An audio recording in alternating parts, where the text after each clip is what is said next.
নমস্কার বন্ধুরা, আমার সাধারণ রান্নাঘরে আপনাদের সবাইকে সাদর আমন্ত্রণ। এবারে শুরু করছি আমি আমার রান্নাবান্না। আজকে আমি খুব সুস্বাদু নারকেল কোড়া দিয়ে চাল কুমড়ো রান্না করব। এই রান্নাটা সব কিছুর সঙ্গে খুব ভালো লাগে, রুটি ভাত।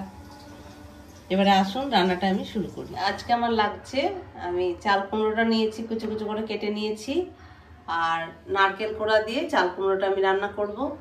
আর একটু আলু আমি দেব, আর এছাড়া তেল, লবণ, হলুদ, একটু পাঁচফোড়ন ফোড়নে দেব। আমি সর্ষের তেলে রান্নাটা করব। ফোড়নে আমি একটু শুকনো লঙ্কা দিয়ে দিলাম, আর একটা তেজপাতা, আর অল্প একটু পাঁচফোড়ন।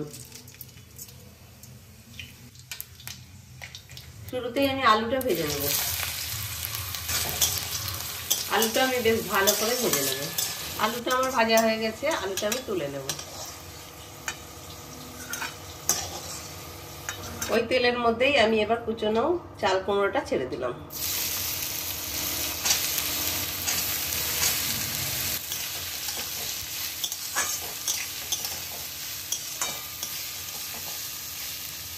চাল কুমড়োটা একটু নেড়ে চেড়ে নিয়ে দিয়ে দিলাম পরিমাণ মতো হলুদ, একটু কাশ্মীরি লঙ্কার গুঁড়ো, আর স্বাদ মতো একটু লবণ, আর দিয়ে দিচ্ছি একটা কাঁচা লঙ্কা।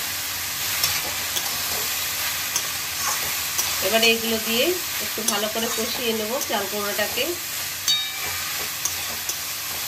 এবারে আমি ঢাকা দিয়ে দেবো। চাল কুমড়োর থেকে যে জল বেরোবে তাতেই চাল কুমড়োটা আস্তে আস্তে সেদ্ধ হয়ে যাবে। চাল কুমড়োটা আমার ভালো মতোই সেদ্ধ হয়ে গেছে।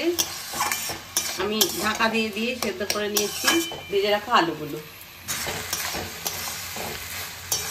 আমি পরিমাণ মতো চিনি দিয়ে দিলাম। চাল কুমড়ো একটু মিষ্টি স্বাদেরই হয়, সেই ভেবে আমি সেই রকম চিনিটা দিয়ে দিলাম। আর আপনারা চাইলে আলু দিতেও পারেন, নাও দিতে পারেন।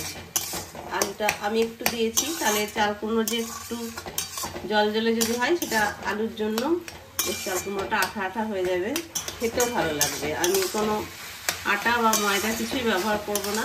এইভাবে কষিয়ে কষিয়ে আমি চাল কুমড়োটাকে রান্না করে নেব।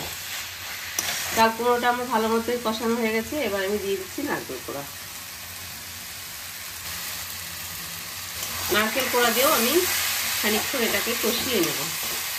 নারকেল দিয়ে চাল কুমড়ো আমার রান্না হয়ে গেছে। এবার সব শেষে আমি একটু ঘি দিয়ে দিলাম, আর দিয়ে দিচ্ছি একটু ভাজা মশলা, আর দিয়ে দিচ্ছি একটুখানি নারকেল কোড়া।